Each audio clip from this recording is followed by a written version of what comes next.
Mafanikio ya serikali ya awamu ya sita katika kipindi cha Novemba 2020 hadi Februari 2025 katika kuimarisha shirika la ndege Tanzania. Serikali imeendelea kuimarisha shirika la ndege Tanzania ili kutoa huduma bora za usafiri wa anga kwa abiria na mizigo ndani na nje ya nchi.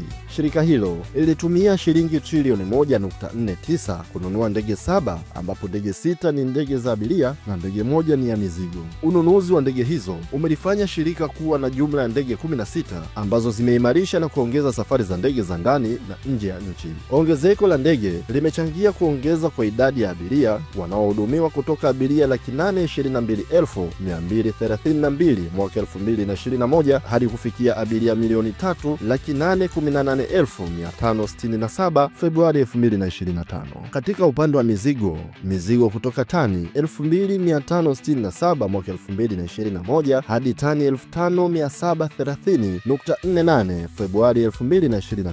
Mapato ya shirika la ndege yameongezeka kutoka shilingi bilioni 254 mwaka 2021 hadi kufikia shilingi trilioni 1.5 Februari 2025.